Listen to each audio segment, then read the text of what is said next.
The small room was filled with the soft hum of a radio playing classic Elvis Presley hits, the deep, soulful notes wrapping around the walls like a gentle embrace. Posters covered nearly every inch of space. Elvis in his iconic white jumpsuit, his slicked-back hair gleaming under the stage lights, and Michael Jackson mid-moonwalk, sequined glove catching every beam of light. The young boy, barely 10 years old, sat cross-legged on the floor, notebook and pencil in hand, eyes fixed on the faded pages where he meticulously scribbled lyrics and choreographed dance moves. To anyone else, it would have seemed like a child lost in play, but for him, it was the foundation of a lifelong dream. Every evening, after school and chores, he would retreat to this tiny sanctuary of heroes and legends. His father had given him the notebook one afternoon, an old leather-bound journal that had belonged to him in his youth. "Write down everything," his father said, his voice gruff yet warm. "Every note, every move, every feeling. One day it will all come together, and the world will see what you have inside." His mother, ever gentle, would peek in to watch him practice. She had a quiet way of encouraging him, nodding when he landed a high note or perfectly executed MJ spin, whispering softly, "You have magic in you, Anak. Magic they can't teach anyone." The boy would start his practice by imitating Elvis's voice, low and controlled, drawing each note out with reverence. He had studied hours of old concert footage, noting the subtle gestures, the way Elvis tilted his head, the gentle sway of his body, the intimacy in his tone. He would close his eyes and imagine standing in a crowded theater, thousands of faces staring back at him, waiting for the first note. The thought made his heart pound, but he repeated it again and again, imagining the energy flowing from him into the crowd, imagining the way the music could reach their souls. Then, as soon as he had captured the essence of Elvis, he would shift. His feet would begin to move, gliding across the wooden floor, arms swinging with precision, and suddenly he was Michael Jackson. He copied every nuanced movement, the sharp footwork, the quick spins, the dramatic pauses, until he felt as though the king of pop himself was standing beside him. Sometimes when the music ended, he would freeze, holding the final pose, imagining the applause roaring in a theater that existed only in his mind. He knew he was blending two worlds that seemed so different, Elvis's raw, soulful rock and roll, Michael's electric pop and gravity-defying dance. Yet to him, it felt natural. Every note he sang carried the weight of one legend, while every step he took paid homage to another. And in that fusion something unique began to form. Something that wasn't imitation, but inspiration, a combination of passion and heart that could one day belong only to him. The boy's friends often teased him for spending so much time on this dream that could never come true. "Why not sing like the other kids?" they would ask. "Why do you have to copy old people?" But he didn't see it as copying. He saw it as learning from giants, building a ladder that could carry him to the stars. Even in his village, where the streets were narrow and the houses modest, he felt a sense of purpose that went beyond the boundaries of his hometown. Each performance in front of a small, curious crowd, neighbors clapping on a Sunday afternoon, children joining in, his mother wiping away tears of pride, strengthened his resolve. Sometimes late at night he would stand by the window, looking at the stars, and whisper into the darkness, "One day I will sing in front of the whole world. I will show them what I can do. Not just as Elvis, not just as Michael, but as me."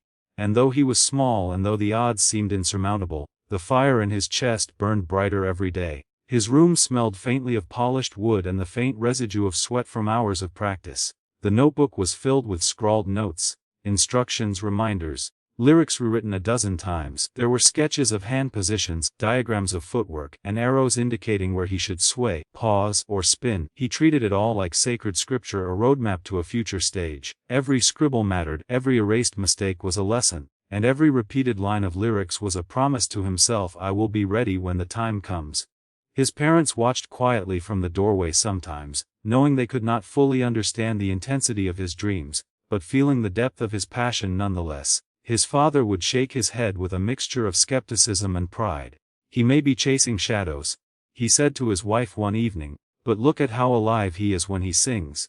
There's something in him that can't be taught." His mother would nod, squeezing her hands together. "Let him chase those shadows," she replied softly. "Maybe one day they will light up the world." The boy's dedication was relentless. Rain or shine, sickness or fatigue, he would practice. He would play back old AG clips, imagining himself on that stage, imagining Simon Cowell's piercing gaze, imagining the gasps and applause. He would mimic every gesture, every expression, rehearsing not for an audience that existed yet, but for the moment when the world would finally see him.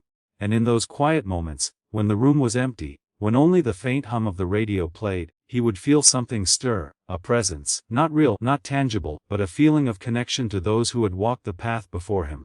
Elvis Presley with his commanding voice, his charisma and his soul, Michael Jackson with his electrifying energy, his fluid movements, and his spirit. He imagined them standing behind him, guiding him, whispering encouragement. Sing from your heart. Feel every note. Move with passion. Own the stage. It was more than inspiration, it was a challenge. A reminder that greatness did not come from imitation, but from taking the lessons of the past and forging something new, something his own. And even as a boy, with nothing but a notebook and a tiny room full of dreams, he understood that this fire, this passion, could carry him further than any stage or audience could ever measure. By the time he finally put down the notebook for the night, the room was dark except for the faint glow of a single lamp. He stretched, ran his hands through his hair, and whispered to the walls, "One day you'll see. I'll make you proud. I'll make the world proud." And as he lay down to sleep, the soft echoes of Elvis and Michael lingered in his mind, a promise that the boy who dreamed big in a small room was destined to step into the light. And that when he did, nothing could stop him. The arena was buzzing with anticipation, a sea of faces illuminated by the warm glow of stage lights, all eyes fixed on the small figure stepping into the spotlight. Michael, dressed in a dazzling white jumpsuit trimmed with sparkling rhinestones, felt the weight of every gaze pressing down on him. The microphone in his hand felt heavier than ever, though it was designed to feel like an extension of his voice. His stomach churned with nerves, and yet, beneath the anxiety, there was a thrill. A whisper of possibility that tonight could change everything. He closed his eyes for a brief moment and took a deep, shuddering breath, letting memories of long nights of practice and dreams of legends fill his mind. He thought of Elvis Presley first, the king of rock and roll, whose deep, soulful voice had shaped the dreams of countless performers across generations. He remembered studying every performance, every subtle tilt of the head, every passionate inflection in the voice, trying to capture the essence without merely imitating it. Then, his mind shifted to Michael Jackson, the king of pop, whose energy on stage was unmatched, whose moves seemed almost supernatural, whose rhythm and timing could send shivers down the spine of millions. Michael had tried to channel both icons into his own being, blending their strengths without losing himself in their shadows.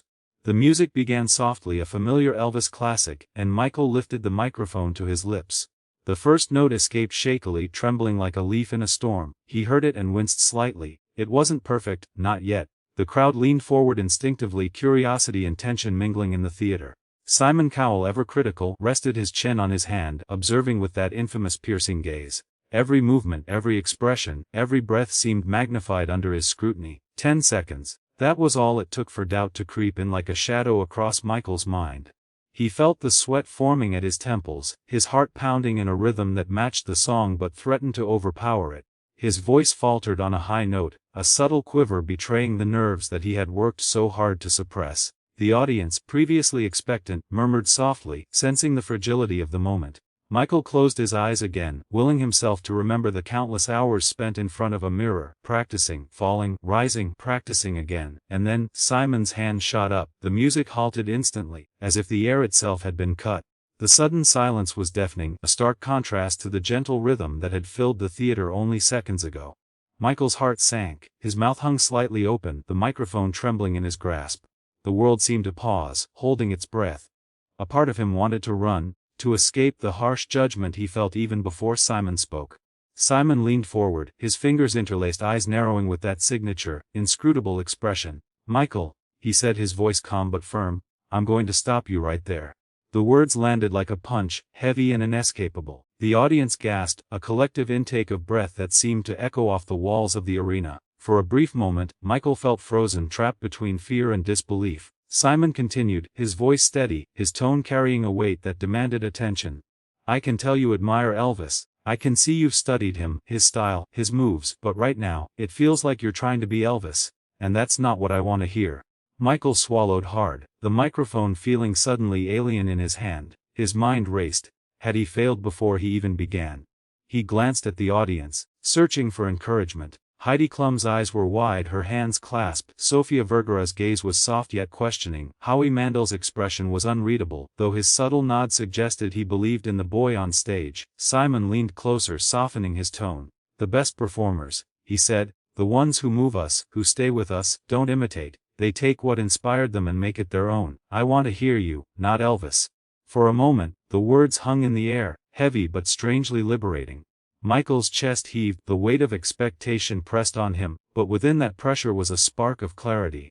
He remembered his father's voice, words he had heard 1,000 times as a boy, echoing in the small rooms of their home. Sing from your heart. Don't try to be anyone else. They won't remember the imitation. They'll remember the truth. He nodded slowly, feeling the tremor in his hands lessen slightly. He raised his eyes to Simon, voice barely above a whisper. Can I try again? Simon studied him for a long moment. Then, with a subtle nod he gestured, yes, start again. But this time forget Elvis. Forget the imitation. Just sing as yourself. The crowd murmured softly, sensing the shift in tension. Heidi smiled, calling out, you can do it. Sophia nodded encouraging, show us your heart. Even Howie gave a small thumbs up, his subtle gesture offering unexpected reassurance. Michael took a deep, grounding breath. He closed his eyes once more, picturing himself in the small streets of his hometown in the Philippines, feeling the warm sun on his skin, the gentle applause of neighbors, the unwavering support of his family.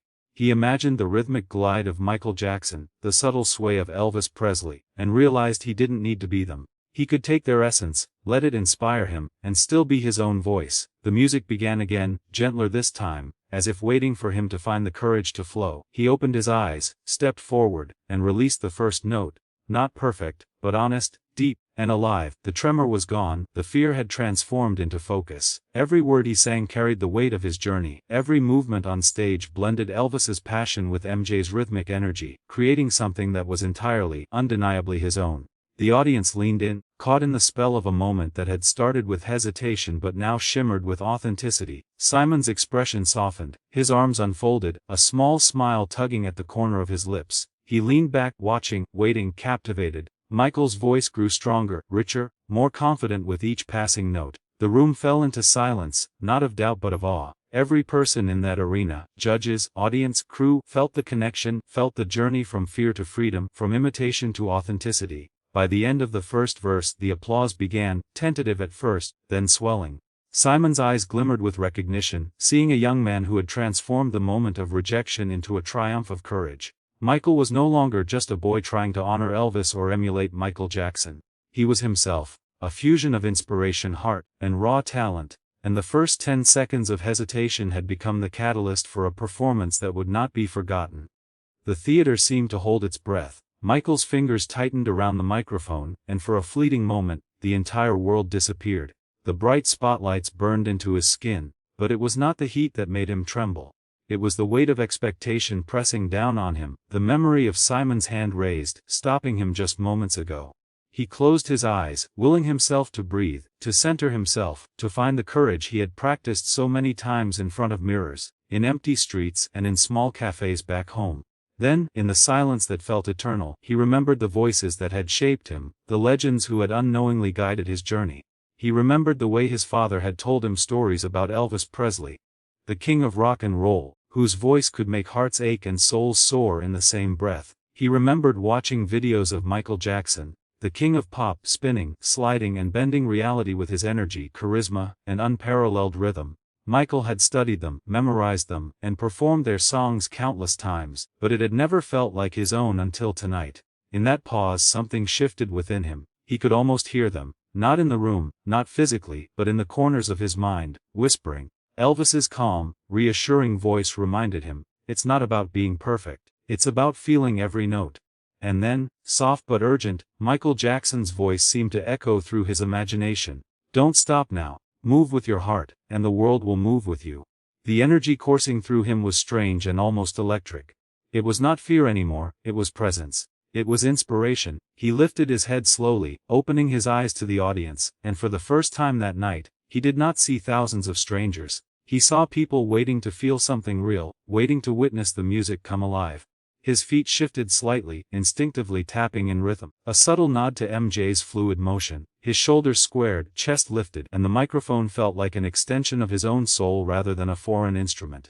The music began again gently, then swelling as if it were anticipating his next move. The first note left his lips, and it was as though the voices of two kings were merging through him. Elvis's deep, resonant warmth anchored the melody, giving it gravity and emotion. Michael Jackson's rhythmic energy pulsed through each syllable, giving the performance a vitality that was impossible to ignore. Every word he sang carried the authenticity of someone who had lived it, someone who had fought, stumbled, and now finally found the courage to rise. The audience leaned in, sensing that something extraordinary was unfolding. The trembling in the early moments of his performance had vanished. His movements were no longer nervous imitations, they were deliberate, fluid, commanding attention. He swayed slightly, then spun in place, a faint but unmistakable nod to Michael Jackson's style. Every gesture was precise, intentional, yet effortless, creating the illusion that he had been born to occupy this stage. From the judges' table, Simon's gaze sharpened. He had stopped countless contestants after mere seconds, but something about this performance made him pause differently. He was no longer evaluating mistakes or technical flaws, he was observing the transformation of a performer who had found his own voice by channeling the legends that inspired him. Heidi clapped softly, a smile spreading across her face. Sophia's hands were over her heart, tears glinting in her eyes. Howie leaned forward, wide-eyed, a grin slowly forming as he realized he was witnessing a rare, once-in-a-lifetime moment. The song intensified, and Michael's voice grew in strength and clarity. The highs soared effortlessly, carrying the audience with them, while the lows were filled with a rich, emotional resonance that tugged at hearts. Each note seemed to vibrate not just in the room, but in the very air, filling it with electricity. He felt the presence of Elvis, steady and commanding, keeping him grounded, and of Michael Jackson, vibrant and untamed, giving him wings to soar beyond what he thought was possible. By the chorus, he was moving fully with the music. His feet glided in small, controlled steps reminiscent of MJ's signature moonwalk, his arms flowing in perfect harmony with the melody. His head tilted slightly, eyes scanning the audience, connecting with each person without a word. It was not mimicry, it was tribute. He was honoring the kings who had inspired him, but more importantly, he was doing it through the lens of his own identity, his own story, his own heart. The crowd's reaction shifted from polite applause to sheer awe. Gasps of disbelief and murmurs of admiration rippled across the theater. People were whispering, "He's not just performing, he's channeling something larger than life." Cameras zoomed in, capturing the intensity of his expression, the raw emotion that radiated from him like light. Every frame told a story of struggle, inspiration, and ultimate triumph. Midway through the song, Michael hit a note so high and pure that the room fell into a stunned silence for a heartbeat. Even Simon, who was usually quick to critique, sat frozen. The sheer combination of vocal power and stage presence was undeniable. It was as if Elvis's depth and Michael's energy had fused into a single, human expression of artistry, and this young Filipino singer was the vessel. The final verse approached, and Michael poured every ounce of himself into it. He moved across the stage with confidence, his gestures emphasizing the emotions behind each word. The melody flowed seamlessly, blending heartfelt sincerity with exhilarating performance energy. The audience was no longer just watching, they were feeling. Hearts raced, eyes welled with tears, and a wave of shared emotion pulsed through the theater. When the last note echoed and faded, there was a pause, a collective inhalation, as if the entire room were catching its breath. The silence that followed was thick and potent, heavy with awe and anticipation. Then, slowly, applause began. One hand clapped too, and soon the theater erupted into a thunderous standing ovation. Michael lowered the microphone, his chest heaving. He could barely process what had just happened. The faces before him, audience members, judges, crew, reflected awe and admiration. He glanced at the judges' table, and for the first time Simon Cowell's expression was not of critique but of genuine, unreserved respect. He was standing now, clapping slowly at first, then with growing enthusiasm. In that moment Michael realized something profound. He had not only performed, he had transcended the limitations of fear, of expectation, of comparison. He had taken the lessons of two legends and made them his own. For the first time in his life, he felt whole, empowered, and connected to something far greater than himself. The world outside the theater would soon see it too, but in that room, in that moment, it was just him, the music, and the invisible presence of the two kings who had guided him. The Filipino Elvis had found his voice, and through it, the spirits of Elvis Presley and Michael Jackson lived on, resonating in every note, every movement, every heartbeat of a young man daring to dream. The final note lingered in the air like a heartbeat. For a long moment the AG stage was silent, no music, no applause, only the echo of a boy's voice that had just transformed the room. Michael stood there, chest rising and falling rapidly, sweat glistening on his forehead, tears threatening to fall, his hands gripping the microphone like it was the only lifeline keeping him grounded. The audience sat frozen, stunned by the sheer power of what they had just witnessed. It wasn't merely a performance, it was a revelation. The Filipino Elvis had stopped pretending. The energy of Michael Jackson's rhythm flowed naturally through his moves, and the soul of Elvis rang through every note. For the first time that night, it felt like the two legends had passed their torch onto him. Simon Cowell, who had stopped Michael just minutes earlier after the shaky first 10 seconds, now sat frozen in disbelief. His hands rested on the edge of the judge's table, fingers interlaced, his eyes fixed on the stage. The man who had built a career on sharp critiques, who rarely showed genuine vulnerability, was quiet, almost breathless. He leaned forward slightly as if trying to process the transformation that had just occurred before his very eyes. There was no smirk, no casual shrug, no dismissive expression. Instead, there was awe, a rare honest awe that came from witnessing something extraordinary. The audience, sensing the shift in Simon's demeanor, started clapping tentatively, as if afraid to break the spell. Then, one by one, the applause grew louder, echoing across the theater. Heidi Klum had already risen to her feet, her hands clapping with warmth and admiration. Sofia Vergara's eyes glistened with tears as she whispered, "Incredible." And Howie Mandel's face lit up with a wide, genuine smile. But Simon remained seated for a long moment longer, letting the silence speak louder than words. Michael's body shook with a mix of adrenaline and emotion. The initial fear he had felt, the doubt, the embarrassment, the thought of failure, all melted away in this moment of universal validation. He had channeled Elvis's heartfelt depth, the subtle vibrato and controlled power, while incorporating the energy, the fluidity, and the heartbeat of Michael Jackson's stage presence. Every movement, every gesture, every note was a fusion of two legends and one boy determined to find his own voice. Finally, Simon stood. The sound of a single judge rising to their feet seemed to act as a catalyst for the entire theater. The crowd erupted. The applause was deafening now, filling every corner, every seat, and echoing into the hall like rolling thunder. Simon didn't rush to speak, he let the audience feel the gravity of the moment. Then, slowly, deliberately he began clapping. One clap, two claps, three, and then the floodgates opened. His expression softened, the corners of his mouth curving into a small, approving smile. The cameras caught every reaction. Heidi clapped with joy, Sophia cheered through tears, Howie pointed toward the stage like the proudest fan alive. And Simon, the unflinching critic, finally allowed himself to acknowledge what the world had already realized: this young man had transcended imitation. He had taken inspiration from legends and made it his own. Simon leaned forward and spoke into the microphone, his tone calm but carrying immense weight. "Michael," he began, his British accent slicing through the roar of the audience, "I have seen a lot of performers on this stage. Thousands maybe, some brilliant, some not so much, but what you just did, that was extraordinary." He paused, letting the words sink in. The boy's hands tightened around the microphone again, trembling slightly, tears rolling freely down his cheeks. Simon continued, "When I stopped you earlier, I wasn't being harsh to hurt you. I was testing you, to see if the heart, the true spirit could shine through, and tonight it did. Completely. You didn't just perform Elvis, you didn't just move like Michael Jackson, you became a bridge between two eras, two legends, and somehow you made it your own. That is the rarest thing I have ever seen on this stage." The applause surged once again. The audience stood clapping and cheering with such force that it felt like the entire hall was vibrating. Camera flashes illuminated the theater like fireworks, capturing the magic of the moment. Even the crew backstage were whispering to one another, unable to hide their awe. Michael's mind replayed the scene in fragments. The shaky first notes, the panic of being stopped, the memory of his mother's words echoing in his mind, "Sing from your heart, they will feel it." The imagined whispers of Michael Jackson encouraging him to move with rhythm and soul. The invisible guidance of Elvis telling him to let his voice carry his story.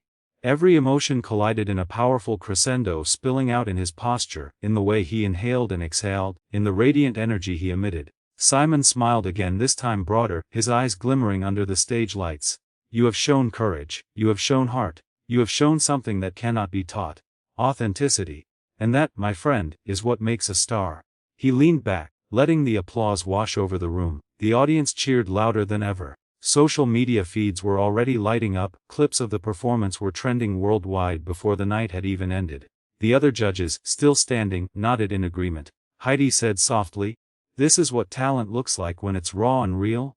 Sophia added, "It's the kind of performance you feel in your soul." Howie shouted over the cheering, "That's how legends are made." Michael, breathing heavily, finally spoke into the microphone, voice trembling but filled with gratitude. Thank you all. I just wanted to sing from my heart, and I didn't know it could feel like this." His eyes found Simon, who gave a subtle nod, approval, respect, and acknowledgement all rolled into one. the audience began chanting his name. Michael, Michael, Michael, their voices thundered, echoing in perfect unison. Tears streamed down Michael's face, but now they were tears of triumph, of relief, of pure joy. He raised his hands in acknowledgement, bowing deeply as the applause continued. Simon turned slightly to the camera, addressing viewers at home. Sometimes, he said, it's not the flawless note or the perfect move that makes someone unforgettable. It's the connection they create. Tonight this young man did something rare. He made all of us feel the music. He reminded us why we watch this show, why we celebrate talent, and why legends, even ones like Elvis and Michael Jackson, leave a mark that can still inspire the next generation. The crowd erupted once more. Confetti began to fall from above, swirling around Michael like a dream come true. He laughed through tears, embracing the moment he had fought so hard for. In that instant, the Filipino Elvis had become more than a performer. He had become a symbol of courage, heart, and artistry, someone who had honored the past while blazing a path for the future. As the scene slowly faded, the camera captured a powerful split image: Michael on stage in his Elvis-inspired white suit, moving with MJ's rhythm, and Simon Cowell clapping with genuine pride. It was a snapshot of a magical moment in history. The moment when a young boy from the Philippines, inspired by two legends, stopped the world in its tracks and earned the respect of the hardest critic on earth. And in that moment, it was clear to everyone watching, the world had witnessed the birth of a star, one that carried the soul of Elvis, the energy of Michael Jackson, and a voice that belonged entirely to him. The moment the final note echoed through the theater, the energy in the room shifted in a way that could be felt in every heartbeat. For a few suspended seconds the audience sat frozen, letting the sound linger, letting the power of that voice soak into every corner. Michael, the Filipino Elvis, stood on the stage, chest heaving, sweat glistening on his forehead, and tears brimming in his eyes. He could barely process what had just happened, the transformation he had undergone, the fear he had conquered, the power of his own voice finally unleashed. The audience broke into thunderous applause, but it wasn't just clapping. It was a wave of emotion that swept across the theater, rising, falling, swelling with every cheer, whistle, and scream. People were on their feet, shouting his name, waving, and crying openly. Some held up their phones to capture the moment, but Michael barely noticed. He was lost in a strange mix of disbelief, relief, and pure joy. Every clap, every cheer felt like a confirmation that he had done what he had set out to do: not just sing but truly move people. Backstage the chaos was almost overwhelming. Terry Crews ran toward him, practically lifting him off the ground in a bear hug. "Brother, that was insane," Terry shouted over the roar of the crowd, laughing and clapping him on the back.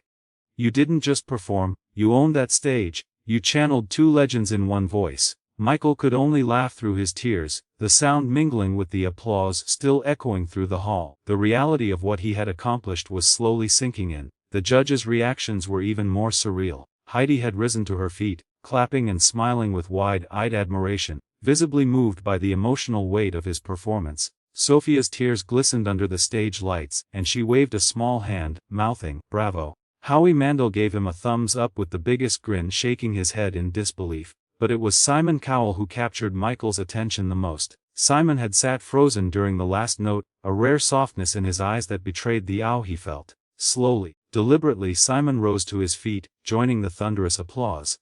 The crowd's reaction intensified as they realized the weight of the moment. Simon Cowell, the man whose judgment could make or break careers, was not only impressed, he was genuinely moved.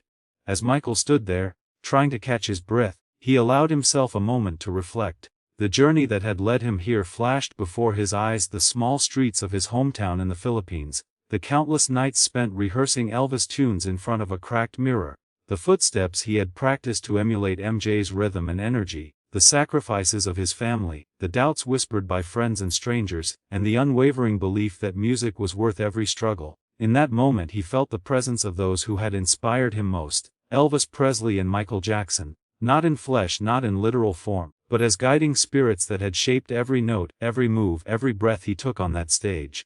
The energy of the crowd was overwhelming.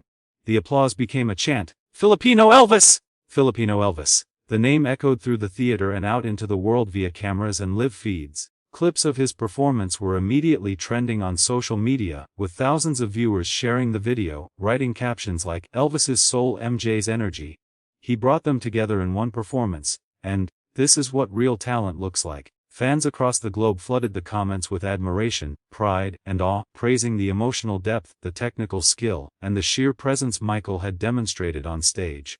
In the Philippines, the response was instantaneous. Local news channels replayed the performance repeatedly, showing him dressed in his white suit, moving with the grace of Elvis but channeling MJ's rhythm.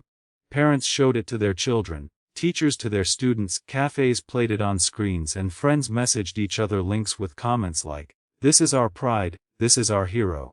His parents were glued to the television, clutching each other's hands, tears streaming down their faces. His mother whispered through sobs, "He did it, Anak. He showed them what we always knew." His father simply nodded, voice cracking, "He's not just singing, he's inspiring." Meanwhile, online the reaction was explosive. Within hours the performance had reached millions worldwide.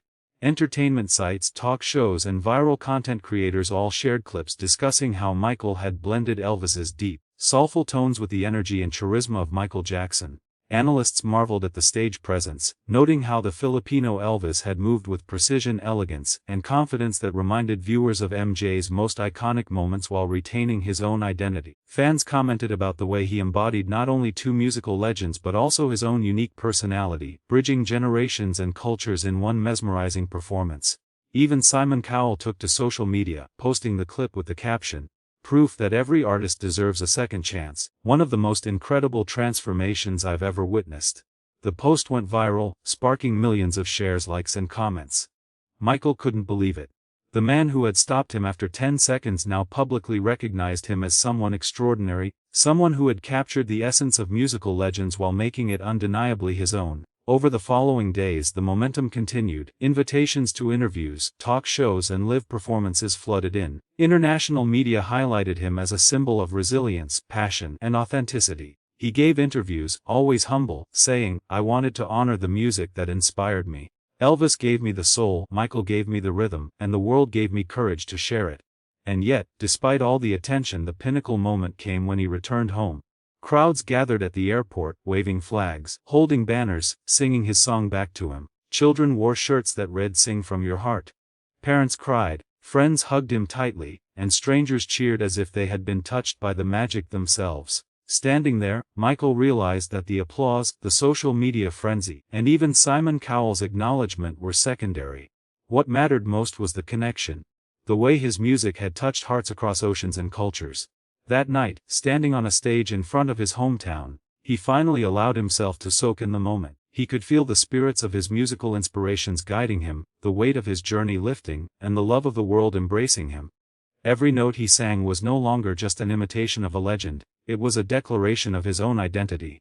The Filipino Elvis had risen not just to entertain, but to inspire. And in that moment, as the applause washed over him and confetti rained down, Michael understood something fundamental. He hadn't just won a standing ovation.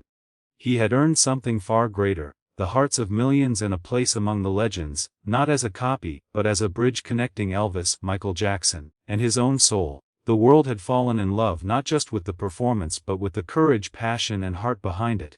In that one night under the golden lights of AGT, with Simon Cowell smiling, fans cheering, and the echoes of two legendary icons alive in his voice, Michael realized he had done more than perform. He had become a symbol of what it truly means to dream, to rise, and to shine.